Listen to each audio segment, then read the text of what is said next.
Hello and welcome back. I want to start today with a question for you. And I want you to, really check in with yourself for a moment. Does your life feel like a battle? I mean, really think about the texture of your days. Do you wake up, the alarm goes off, and you immediately feel that tightness in your chest? Do you chug your coffee and just sort of mentally put on a suit of armor? Are you constantly strategizing, fighting for what you want, fighting against traffic, against difficult people, maybe even fighting your own bank account? It's a really common feeling. It's almost the default setting for modern life. I think most of us are conditioned from school, from sports, the corporate world, to see life as a struggle, a conquest, We use the language all the time. all the time, without even noticing it. We Yeah. talk about fighting a cold. We're battling depression. We need to conquer our fears. We say we're in the trenches at work.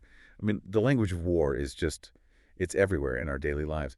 Exactly. And it creates this underlying hum of anxiety. But what if?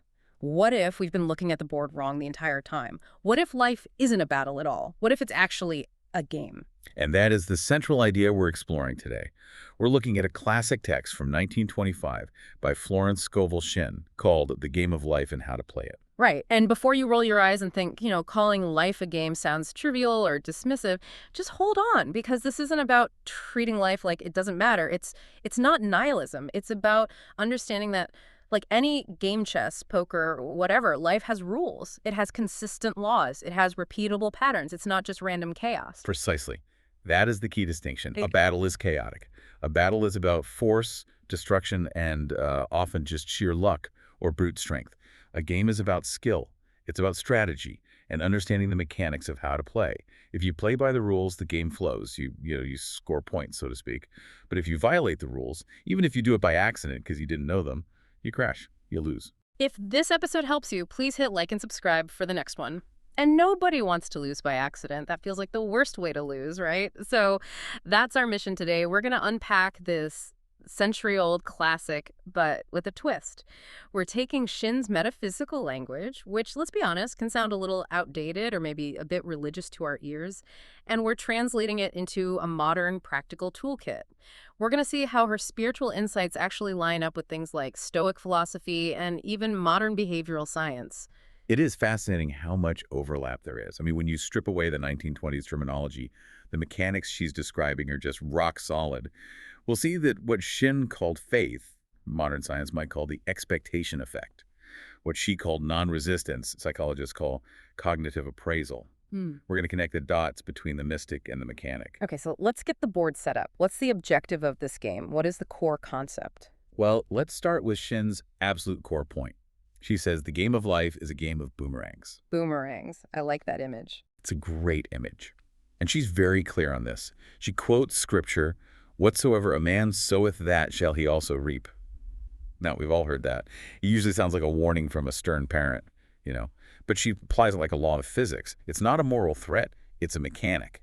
Whatever you send out in thought, in word, in deed, it inevitably circles back and, well, it returns to you. It creates a feedback loop. Exactly, a perfect feedback loop. If you send out hate, you get hate back. If you send out criticism, you receive criticism. But the reverse is also true. If you send out love or help or honesty, that comes back too. And this is where we have to define the game pieces, because in a battle, your tools are weapons. In Monopoly, you've got the little car or the thimble. In the game of life, according to Shinn, your game pieces are your attention, your expectation, your speech, and your response. That's a perfect breakdown. Those are the tokens you're moving around the board every single day. Instead of rolling dice, you're choosing where to look. Instead of moving 3 spaces forward, you're choosing what to say. And she takes it a step further. She says the whole point of the game is to clearly see your good and to wipe out all the mental pictures of evil or failure. That reminds me so much of the Stoic philosopher Epictetus. We have some notes on his ball game metaphor, and I think it fits perfectly here. Oh yeah? How did a Roman philosopher see it? Well, Epictetus argued that all the external circumstances of our lives, the stock market, the weather, what other people think of you, those are the ball. And the ball itself is indifferent. It's not good or bad. It's just a ball. Right, it's just an object. Exactly. But the game is how skillfully and how gracefully you catch and throw that ball. So the market could crash, someone could get sick. Those are just different kinds of balls being thrown at you. The game is in your response. So in Shinn's terms, if you're reacting with fear or resentment, you're fumbling the ball. You're dropping it. You're losing the game because you're focused on the wrong thing. Yeah, You're mad that the ball is bad instead of focusing on making a good throw. precisely. You're blaming the equipment instead of playing your position. And this isn't just philosophy, this is biology. We have some fascinating research on cognitive appraisal theory. Okay, let's get into the science of it, because I think for a lot of people, calling life a game feels like a mental trick. Why does framing it that way actually work better than seeing it as a battle? It all comes down to how your brain processes stress.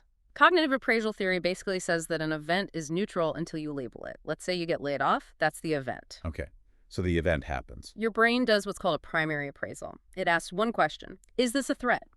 If you label that event as a threat, like a battle you might lose, your brain triggers the amygdala. You get flooded with cortisol, fight or flight. You literally become less intelligent and less creative because your brain is preparing for a physical fight. Which is not very helpful when you need to update your resume or network. You don't need to punch a tiger, you need to solve a problem. Not at all. But if you label that same event as a challenge, if you see it as a new level in a game, your brain releases a different cocktail of chemicals. You get a hit of dopamine. You access resilience.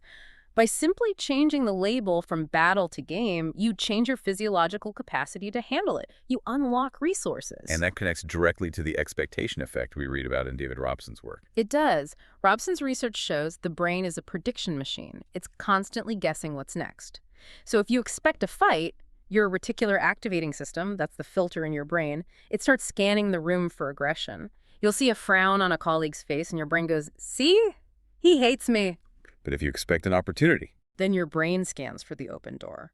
You interpret that same frown as, "Oh, he's just concentrating really hard on what I'm saying." Shinn called this faith. Science calls it selective attention and predictive processing.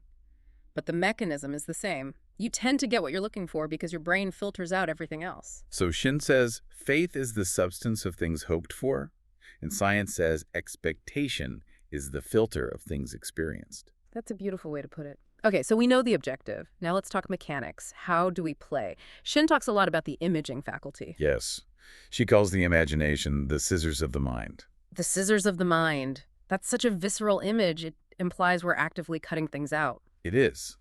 She says we are constantly cutting out pictures, mental images, that sooner or later will manifest in our reality. We think we're just daydreaming or worrying, but we're actually drafting the blueprints for our future. She gives a really stark example of this. It's a bit of a downer, but it proves the point. There was a man she knew who was absolutely terrified of a specific, very rare disease. Right? It was something really hard to catch. But he was obsessed. He read about it, he pictured it, he worried about it.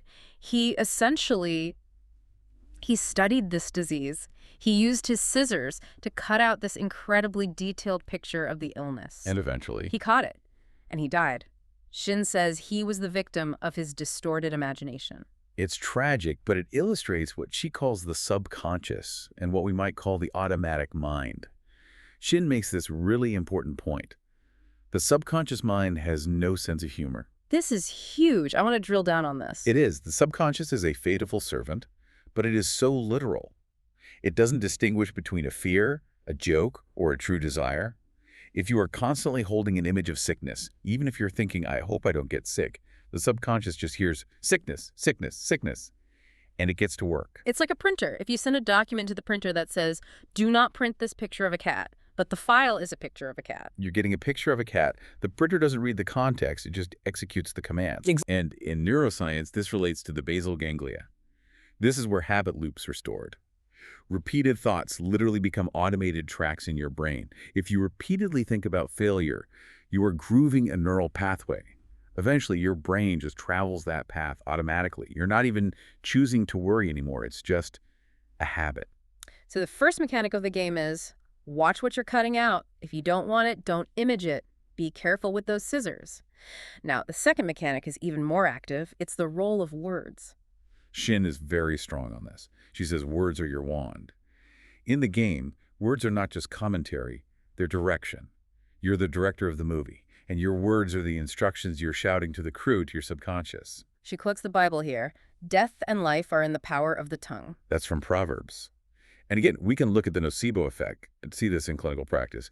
We all know the placebo effect. A sugar pill makes you feel better. Well, the nocebo effect is its evil twin. If a doctor tells you this is going to be extremely painful, your brain actually releases pain-enhancing chemicals. You literally feel more pain because of the words. Yes, the words organized your biological reality. So when Shin says, you cannot play a winning game while speaking a losing commentary, she's biologically correct. If you're walking around saying, I'm always broke, or I always get sick, or nobody listens to me, you're giving your subconscious a script, and it will follow it perfectly. There's that famous story she tells about the woman and the trunk. This one always stuck with me because it feels so relatable. Oh, yes, the living in a trunk story. So this was a woman who was actually quite well off. She had a big home, lots of stuff. But she was tired of managing it all. She kept complaining to her friends, I'm so sick of all these things, I wish I lived in a trunk. She was just joking, or, venting. She thought she was, but she said it over and over, I wish I lived in a trunk. Well, fast forward a few years, she lost her money, lost the house, and Shin found her, living out of a trunk in a small room. And she was miserable. Of course, she didn't actually want that. But Shin's point is that the subconscious didn't hear the nuance. It just heard the command, live in a trunk. It goes back to that idea of the subconscious having no sense of humor. We joke about our own misfortune all the time. Oh, I'm such a disaster. We think it's self-deprecating. Shin would say we're writing a tragedy and casting ourselves as the lead. You have to be so careful with any I am statement. So, mechanic 1, imagination. Mechanic 2, words. Now, mechanic 3, expectancy. This is the engine of the whole game. Shin says that faith is simply expectancy. It's not some vague, mystical cloud. It's a concrete expectation of a specific outcome. And she emphasizes that you have to show this expectancy through action. You have to act as if. Act as if. This is so crucial. You can't just sit on the couch and expect things to happen. You have to prepare for it. She tells the story of the woman who needed an apartment. This was in New York during a massive housing shortage, so some things never change, right? Right. Sounds very familiar. Everyone told her it was impossible, but she refused to accept that. She affirmed, infinite spirit, open the way for the right apartment. But she didn't just pray. She went out and bought new blankets. Blankets for an apartment she didn't have. Exactly. Her friend was like, what are you doing? Don't buy those. You'll just have to store them. And the woman said, I am digging my ditches. That's a reference to a story in the Old Testament. Some kings are in the desert. They're dying of thirst. A prophet tells them, make this valley full of ditches. There was no rain, no clouds, nothing. But the command was, dig the ditches first, prepare the capacity for the rain. And the next morning, the water came. So buying the blankets was digging the ditch. It was a physical act that signaled to her brain and to the universe, in her view, I am moving. This is happening. And physiologically, this reduces anxiety. When you act as if, you signal to your amygdala that the problem is already being solved. You move from that better state of panic into the game state of flow. The woman did find an apartment, by the way. She did, against all odds. So the lesson there is, don't wait for the thing to appear before you prepare. You buy the suitcase before the trip is booked. You clear the desk before the new job comes through. You create the vacuum that the game has to fill. Okay, so we know how to play, but we also need to know the fouls. What breaks the game? What sends us back to the start? Shin identifies several major fouls. These are the behaviors that cause a player to lose, and often to lose immediately. The first one is reaction. This goes right back to the Stoics. Okay. If you react impulsively to everything, you're not playing. You are being played. You're a puppet. If someone insults you and you get angry, they control you. Then there's fear. And Shin has a brilliant definition for fear. She calls it inverted faith. Oh, that's good. It's powerful, isn't it? Faith is the deep conviction that good will happen. Fear is the deep conviction that bad will happen. You're using the exact same mental muscle, that imaging faculty, just in opposite directions. When you worry, you are actively using your faith power to create the thing you don't want. That's terrifying, but also empowering. It means you already have the muscle, you're just flexing it the wrong way. Okay, the next foul is resentment. A huge one. Shin calls this a violation of the law of love. But practically speaking, resentment is like drinking poison and waiting for the other person to die.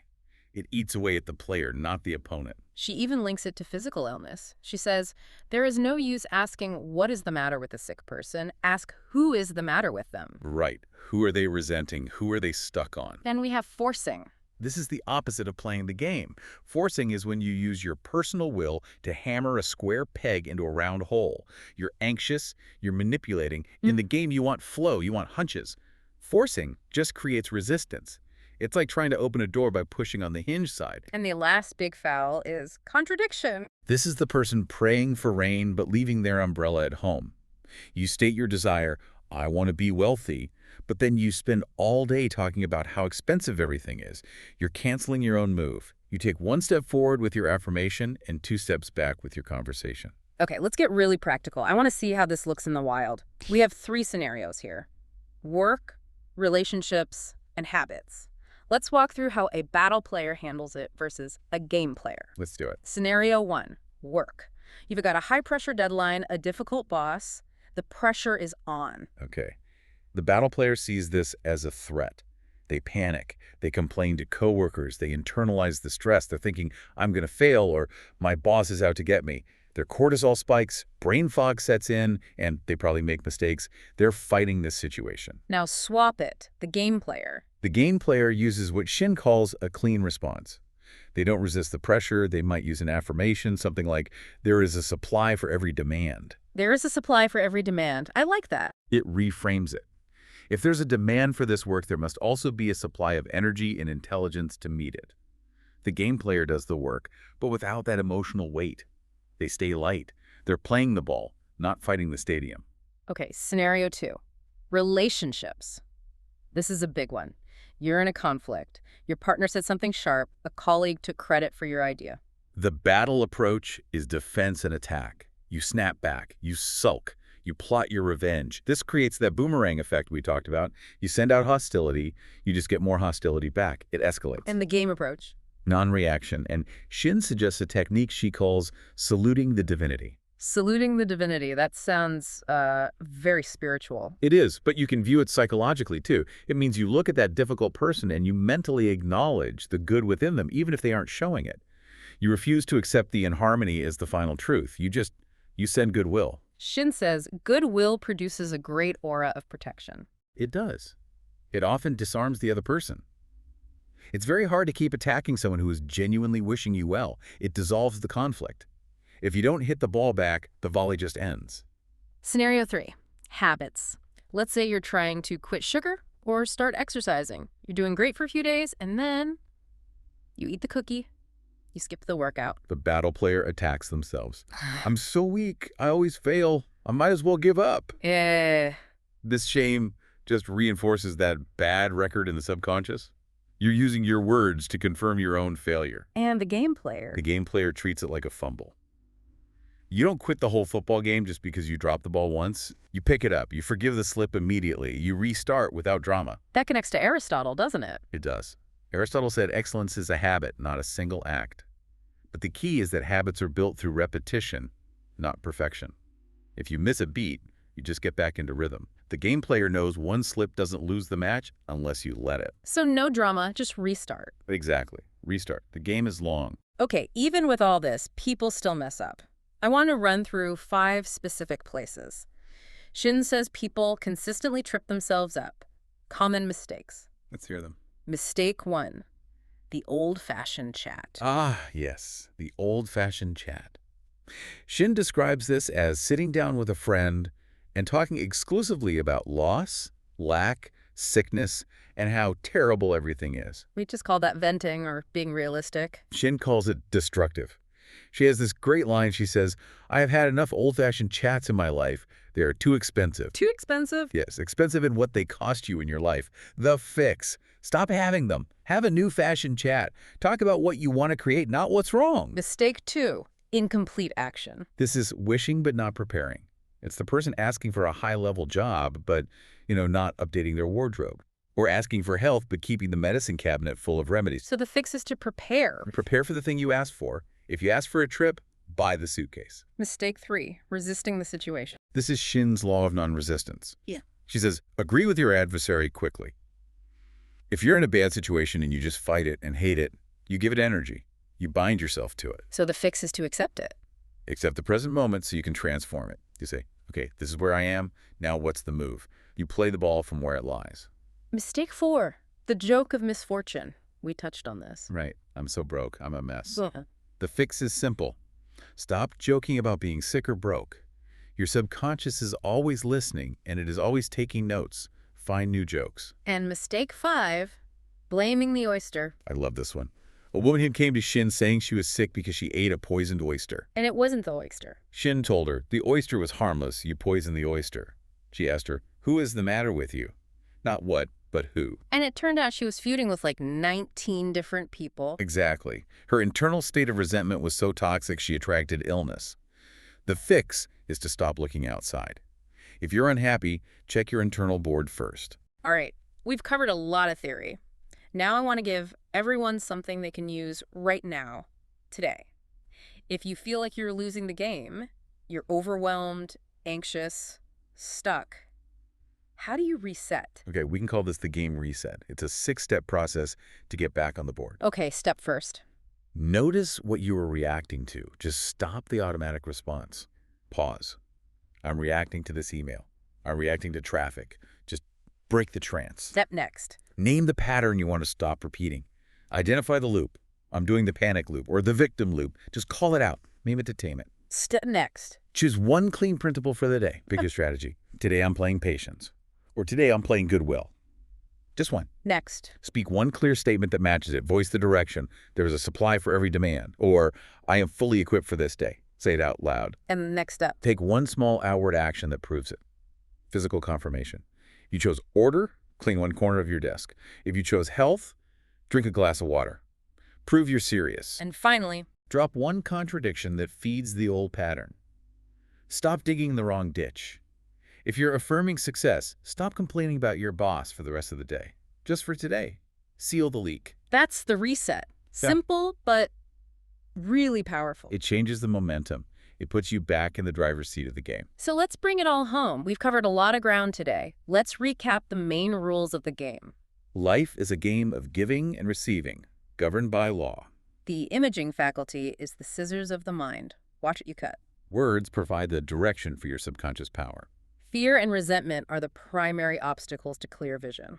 Preparation is the physical proof of active faith. Non-resistance transforms a battle into a game of skill. And the goal is the square of life. Health, wealth, love, and perfect self-expression. And that square of life is a beautiful image. Health, wealth, love, and self-expression. That's the winning hand. It is. And notice self-expression is part of it.